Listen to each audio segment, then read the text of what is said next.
صل على سيدنا ومولانا محمد وعلى سيدنا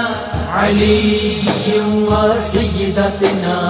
فاطمة وسيدتنا زينب وسيدنا حسن وسيدنا حسين. اعوذ باللہ من الشیطان الرجیم. بسم اللہ الرحمن الرحیم. الحمد للہ رب العالمین والصلاة والسلام علی اشرف الانبیاء والمرسلین واہل بیتہ الطیبین الطاہرین المعصومین. اما بعد. سورہ مبارک نساء آیت نمبر 88 سے 91، 88 سے 91 تک. پہلی آیت جو ہمارے سامنے ہے اس صفحے پر، اس میں پروردگار عالم منافقین کے اس گروہ کے بارے میں ذکر کر رہا ہے کہ جو ایکسپوز ہو گئے. اس کی شان نزول یقیناً کچھ نہ کچھ ہوگی اور کتابوں کے اندر بیان بھی ہوئی ہے، مگر اس سے قطع نظر جو بھی موقع ہو، کچھ ایسے منافقین کہ جو ایکسپوز ہو گئے اور پھر مسلمانوں کا ان کے بارے میں ایک رویہ تھا کہ جو تقسیم شدہ تھا. کچھ اس موقع پر بھی ان کے لیے نرم جذبات رکھتے تھے اور کچھ ان کے لیے سخت سزا کا مطالبہ کر رہے تھے. پروردگار عالم یہاں پر مذمت کرتا ہے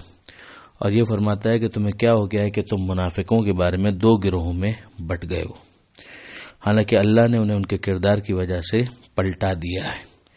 اتریدون ان تهدوا من اضل اللہ، کیا تم یہ چاہتے ہو کہ اس کی ہدایت کرو کہ جیسے اللہ نے گمراہی میں چھوڑ دیا ہے. ومن یضلل اللہ فلن تجد له سبیلا، اور جیسے اللہ گمراہ چھوڑ دے اس کے لیے تم ہرگز کوئی راستہ نہیں پا سکتے. ہم یہ پہلے ہی پڑھ چکے ہیں کہ پروردگار عالم کن کو گمراہی میں چھوڑتا ہے. خدا نے ظالمین کا ذکر کیا ہے، فاسقین کا ذکر کیا ہے. تو اگر وہ اپنے فسق سے دستبردار نہیں ہوتے، اپنے ظلم سے دستبردار نہیں ہوتے، اب اس کیس کے اندر اگر وہ اپنی منافقت سے دستبردار نہیں ہوتے تو پھر گمراہی کی مار ان پر پڑی رہے گی. یعنی یہ ایسے منافقین کے جو بالکل لاسٹ کیسز ہیں، اس میں مسلمانوں کو دو گروہوں میں تقسیم نہیں ہونا چاہیے، بلکہ ان کے نفاق کے ایکسپوز ہونے کے بعد جو بھی سزا پیغمبر اکرم صلی اللہ علیہ وآلہ وسلم کی طرف سے وحی کی روشنی میں تجویز کی جائے، پھر اسے قبول کرنا چاہیے اور اس پر دل تنگ نہیں ہونا چاہیے. اگلی جو تین آیتیں ہیں 89، 90 اور 91، ان میں کفار کے تین الگ الگ گروہوں کا ذکر ہو رہا ہے. پہلا گروہ ذکر کیا جاتا ہے اور ان کے بارے میں ارشاد ہوتا ہے ودوا لو تکفرون کما کفروا، کہ یہ لوگ چاہتے ہیں، ان کی خواہش ہے کہ کاش تم بھی کافر ہو جاؤ جیسے کہ انہوں نے کفر اختیار کیا. فتکونون سواء، تاکہ تم سب ایک برابر ہو جاؤ، یعنی کفر میں متحد ہو جاؤ. تو جو ایسے افراد ہیں جن کا ایسا کفر ایکسپوز ہو چکا ہے فلا تتخذوا منہم اولیاء، تو ان کو اپنا سرپرست حامی مت بناؤ، ان کے ساتھ الائنس بھی مت کرو، ان کو اپنی صف میں شامل مت کرو. حتی یہاجروا فی سبیل اللہ، یہاں تک کہ وہ راہ خدا میں ہجرت کریں. یہاں پر راہ خدا میں ہجرت سے مراد بظاہر یہی ہے کہ وہ اپنے باطل کا جو مرکز ہے اس سے جدائی اختیار نہیں کر لیتے. یہ ہجرت قلبی ہجرت بھی ہو سکتی ہے کہ جہاں پر وہ دین کے اعتبار سے خدا کی طرف پلٹ آئیں. پھر پروردگار فرماتا ہے کہ فَإِن تَوَلَّوْا، کہ اگر یہ لوگ منہ پھیرتے ہیں، روگردانی کرتے ہیں، فَخُذُوهُمْ، تو ان کو پکڑ لو، وَاقْتُلُوهُمْ، ان کو قتل کر دو، حَيْثُ وَجَدتُّمُوهُمْ، جہاں تم ان کو پاؤ. وَلَا تَتَّخِذُوا مِنْهُمْ وَلِيًّا وَلَا نَصِيرًا، نہ تم پاؤ گے ان میں سے کسی کو اپنا سرپرست، اور ان میں سے کسی کو اپنا سرپرست نہ بناؤ، اور نہ ہی ان میں سے کسی کو اپنا مددگار بناؤ. یعنی ان کے ساتھ اپنی پینگیں بڑھانے کی ضرورت نہیں ہے. یہ ایک ایکسپوزڈ گروہ، ونس اگین، کہ کفار کا ایک ایسا ایکسپوزڈ گروہ کہ جس کا ہاسٹائل ایٹیچیوڈ، جس کا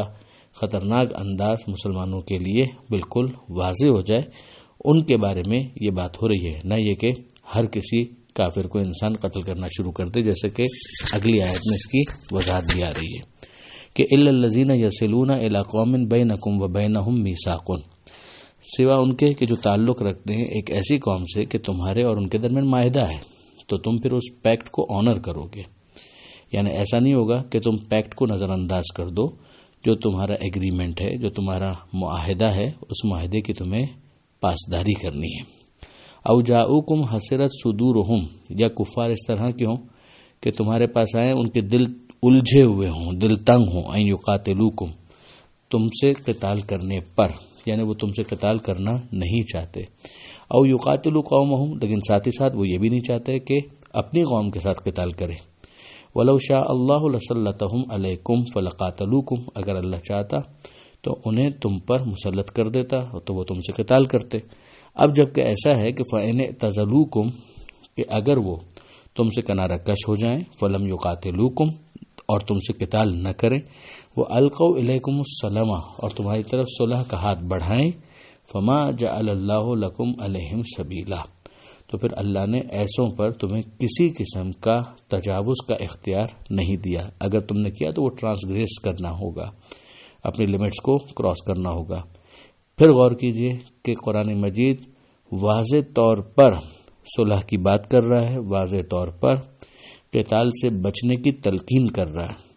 ایسا نہیں ہے کہ اسلام کی نظر میں، قرآن کی نظر میں بس اگر کوئی کافر ہو گیا تو اس کو قتل کرنا شروع کر دو، جب تک اس کافر کی طرف سے ہاسٹائل ایٹیچیوڈ نہ ہو، وہ مسلمانوں کے لیے ایک خطرناک رویہ اور بیہیویئر نہ رکھتا ہو، اسلام قطعاً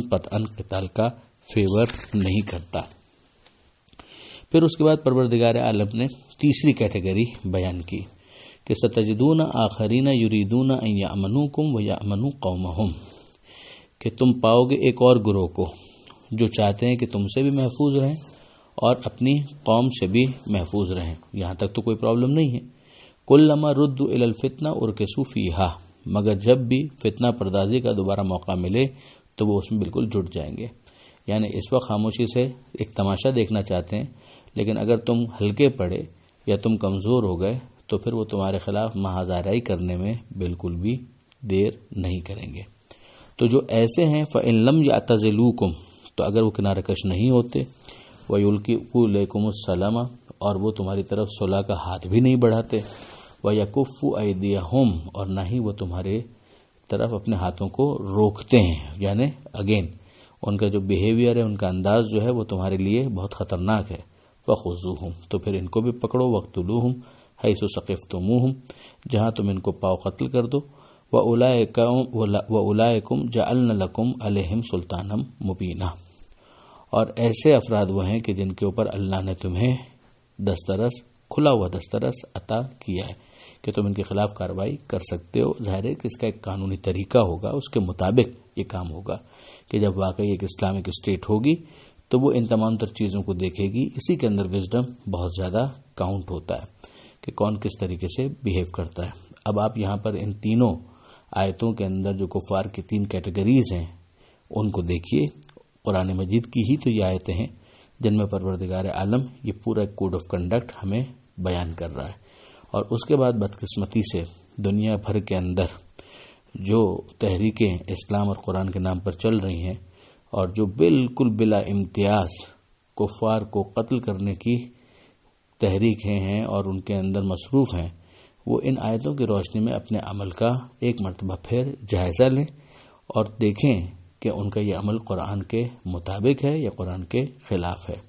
سب سے پہلے تو کیا پرسنل کیپیسٹی کے اندر کسی کو اس چیز کی اجازت ہے؟ نمبر 2، اگر کوئی امیر ہے تو کیا واقعی وہ شرعی امیر ہے؟ نمبر 3،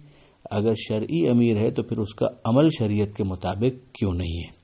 اسی لیے بہت توجہ کے ساتھ اور ٹھنڈے دل کے ساتھ اس بات کو سنیے گا کہ فقہ جعفری کے اندر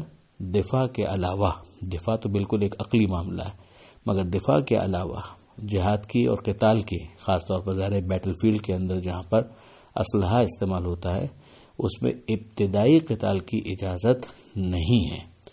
جب تک امام معصوم اس کے اندر آرڈر صادر نہ کرے، اس لیے کہ قتال ابتدائی کے نتیجے میں کسی کی جان جانے والی ہے، اور کسی کی جان اگر بے گناہ کی چلی گئی تو پھر یہ بہت بڑا گناہ ہے، گناہ کبیرہ ہے، اور ایک بے گناہ کی جان جانے کو اسلام انسانیت کے قتل سے تعبیر کرتا ہے۔ لہذا یہ بہت سینسٹیو اور حساس معاملات ہیں جس میں شرعی امیر جو فقہ جعفری کے اندر امام معصوم ہوتا ہے، اور ان کی غیبت کے اندر پھر نائب امام جو کہ اجتہاد کے اس درجے پر فائز ہو کہ جہاں تمام قرآن کی آیتیں اور حدیثوں کے اوپر اس کو پورا تسلط ہو، وہ نیابت امام کے اندر ایک محدود طور پر پری ایمپٹ کرنے کی اجازت دے سکتا ہے ایبسولوٹلی جہاد ابتدائی کرنے کی یا قتال ابتدائی کی اس کو بھی اجازت نہیں ہے۔ دفاع کا معاملہ بالکل الگ ہے، اگر اس کی تفصیل فقہی کتابوں میں دیکھنا چاہیں تو بہرحال بڑی کتابوں کے اندر دیکھی جا سکتی ہے۔ پروردگار عالم سے دعا ہے قرآن مجید سمجھنے اور اس پر عمل کرنے کی توفیق عطا فرما، اور وارث قرآن امام زمانہ کے ظہور میں تعجیل فرما۔ وآخر دعوانا ان الحمد للہ رب العالمین، والسلام علیکم ورحمۃ اللہ وبرکاتہ۔